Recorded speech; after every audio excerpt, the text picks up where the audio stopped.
For millions of athletes, there are only 99 possible numbers to choose from.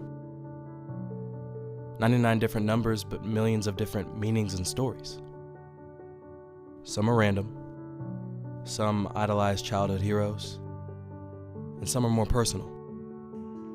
Sophomore guard Sam Pryor wears number 34 for the Western Illinois women's basketball team to honor her hero, the one who taught her the game, and the one that gave her life. I definitely think I was one of the luckiest kids to have the kind of mom that I did. She's definitely one of my best friend, the best person I've ever met in my life. She's probably one of the goofiest people I've ever met in my life. Lisa Pryor was more than just a mother and a best friend to her daughter Sam. She was a coach, a mentor, and the reason why Sam and many others are playing at the collegiate level today. When Sam was in 4th grade, her mother took it upon herself to start a feeder program for girls to start playing basketball at a younger age. It was just all the girls from Burlington, and we would all go, and it was just a little feeder team, and we had different coaches. We were the orange team, we were the Orange Crush, and that's how I started playing basketball, and that's how all these other girls started playing basketball as well. And seeing Maddie playing at Quincy, and Becca playing at Elmhurst, and Kayla playing at Olivet, all of us started because my mom started that program. Lisa played collegiate basketball at Elmhurst College, where she wore number 34, the same number that her daughter would wear during her basketball career.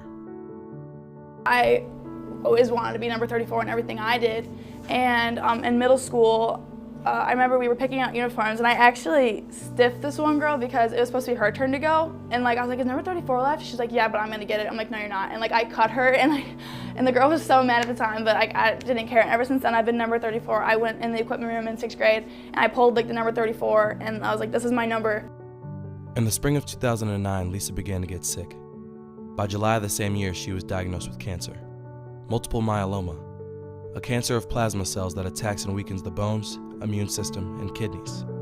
Throughout tough rounds of chemo and treatment, it was Lisa's positive spirit and attitude that never changed.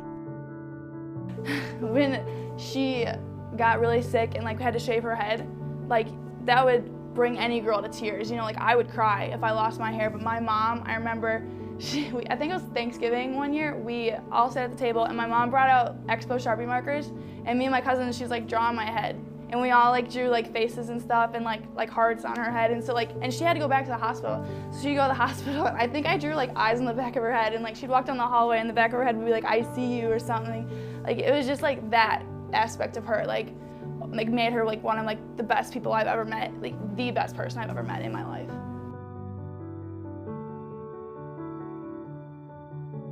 As her mother's health declined, Sam looked for a different way to honor her mom, other than on a basketball court. Something that was forever, and something that connected the two to the game that they loved. A number. I was I want 34 on my wrist. I don't want it big, but I want it where I'll see it every day. I didn't want it on my shoulder. I wanted to see it. She was off all the medication, and she realized what it meant, and she thought it was the most interesting thing, and she wanted one too, but she couldn't get her a tattoo because she couldn't have blood drawn because it wouldn't clot. So I drew it on her with a pen so we could have the same one, and we'd take pictures together with that. Now every time I go in a huddle, I look at it this is what I go up and say oorah with anytime we bring in a practice, this is the arm that goes up because so I could see her.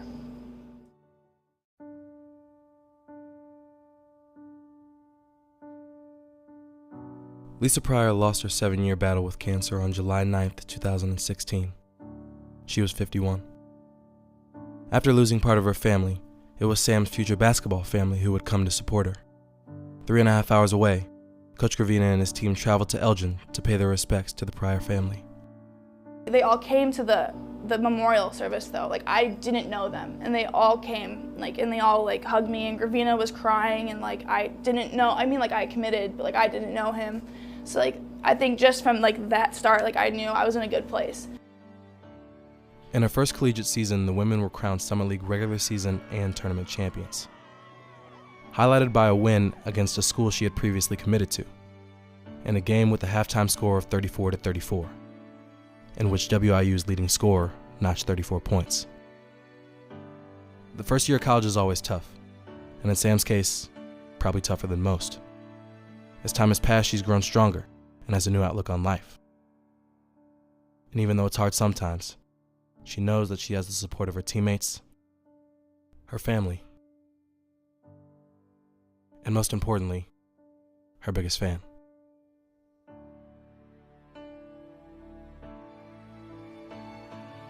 I've grown since that's happened. It's definitely made me realize how small certain things are in life. I pick my battles now. I don't let things that used to bother me. In high school, I'd care what a girl thought of my hair, and now it just makes me think that's the smallest thing, considering what is actually important in life. And I see there's more to life than basketball and sports. Honestly, how important your family is and how you can take it for granted because they're always with you, and they're not always going to be with you. I never thought about that. I miss her, and I hope she's proud of me.